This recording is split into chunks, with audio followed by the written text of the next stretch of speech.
దారుణమైన పరిస్థితి చూడాల్సి వస్తుందని చెప్పి ఏ పొద్దు కూడా అనుకోలే. చంద్రబాబు నాయుడు గారి హయాంలో ఈరోజు అలాంటి దారుణమైన పరిస్థితి వస్తూ ఉంది. ప్రతి విషయంలోనూ చంద్రబాబు నాయుడు గారు ఇటువంటిది ఏదైనా జరిగినప్పుడు డ్రామా చేస్తాడు. వెంటనే చేసేస్తాము, వెంటనే 10,000 మంది రైతులతో ఫోన్లో మాట్లాడాడు అంటాడు. వెంటనే ఇదిగో చేసేస్తున్నామని అంటాడు. మొన్న ఏమంటాడు, ఉల్లి రైతుకి ఏమంటాడు, ఉల్లి రైతుకి ఏమన్నాడు, హెక్టార్కి 50,000 అన్నాడు. దాని ముందు 1,200 రూపాయలు పర్ క్వింటాల్ కొంటానన్నాడు. అది కొనలా. అది పోయి మళ్ళీ ఆ తర్వాత 50,000 రూపాయలు పర్ హెక్టార్కి ఇస్తాడు. అది బాయా. ఆ తర్వాత scene cut. Chandrababu Naidu topic divert.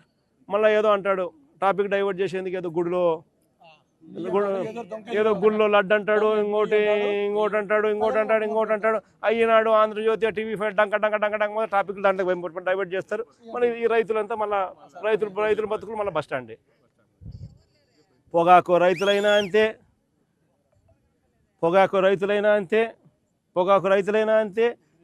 ఉల్లి రైతులైనా అంతే, వరి పరిస్థితి అంతే, చీనీ రైతులైనా అంతే, అరటి రైతులైనా అంతే, టమాటో రైతులైనా అంతే. అసలు ఏ పంటలకు కూడా గిట్టుబాటు ధర రాకపోయినా కానీ ఈనాడు, ఆంధ్రజ్యోతి, TV5, దొంగల ముఠ వీళ్ళంతా కలిసి రాష్ట్రాన్ని లూటీ చేస్తారు. లూటీ చేసిన సొమ్ముని వీళ్ళంతా కలిసి పంచుకుంటారు కాబట్టి చంద్రబాబు నాయుడు ఏం చేసినా కానీ డంకా డబ్బా కొట్టడం, టాపిక్ డైవర్ట్ చేయడం.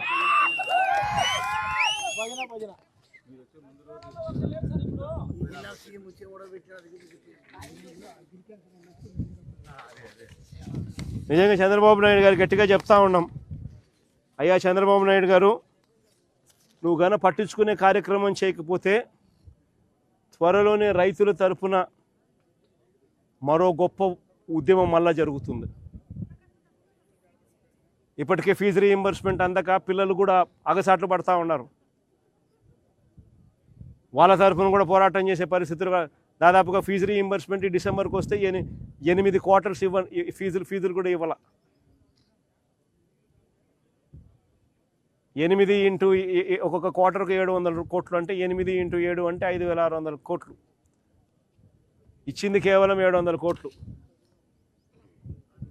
దాదాపుగా 4,900 కోట్లు ఫీజు రీయింబర్స్మెంట్ బకాయిలు, మరో 2,200 కోట్లు వసతి దీవెన బకాయిలు. ప్రతి ఏప్రిల్ 2024, ఏప్రిల్ 2025లో ఇవ్వాల్సిన వసతి దీవెన బకాయిలు రెండు కలిపితే దాదాపుగా 6,000 చిల్లర కోట్ల రూపాయలు. పట్టించుకునే నాతుడు లేడు. రైతుల పరిస్థితి చూస్తే ఇట్టుంది. 6,000 బాకీ. పేరేం పేరు శివశంకర్ రెడ్డి కనపడాడు అనుకో, ఏమన్నాడు, నెలకు 3,000 రూపాయలు ఇస్తానని నిరుద్యోగ వృత్తి అన్నాడు. నెలకు 3,000 రూపాయలు నిరుద్యోగం, 2 ఏళ్ళు అయిపోయింది.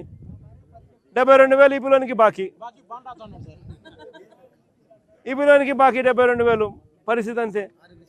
ఆ చెల్లెమ్మకు బాకీ 36,000. ఆమె పరిస్థితి అంతే. ఈమెకు 36,000. నెలకు 1,800 ఇస్తానన్నాడు, నెలకు 1,500 ఇస్తానన్నాడు. సంవత్సరానికి 18,000, 2 ఏళ్ళు కలిపితే బాకీ. అమ్మఒడి అన్నాడు, అమ్మఒడి వచ్చేది తీసేసి తల్లికి వందనం అన్నాడు. 15,000 కాస్త 13,000 అన్నాడు. 13,000 కాస్త చూస్తే చీరా చూస్తే 8,000, 9,000, 10,000. అది కూడా 30 లక్షల మంది పిల్లలకు కట్ చేసి. పెన్షన్ల పరిస్థితి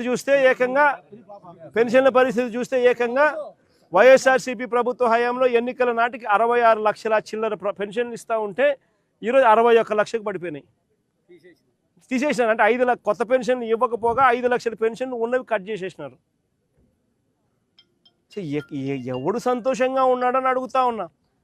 మరోవైపున చూస్తే గవర్నమెంట్ రంగంలో గవర్నమెంట్కి సంబంధించిన ఆస్తులు మెడికల్ కాలేజీలు అమ్మాలని చూస్తాడు. శనికాయలకి బెల్లాలకు మెడికల్ కాలేజీలైనా అమ్మేస్తున్నాడు, గవర్నమెంట్ భూములైనా కానీ శనికాయలకు బెల్లాలకు ఇష్టం వచ్చినట్టు స్కాములు చేస్తూ అమ్మేస్తాడు.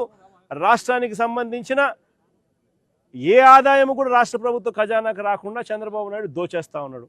మద్యం నుంచి మొదలు పెడితే మద్యము, ఇసుక, మట్టి, క్వాడ్స్, సిలికా,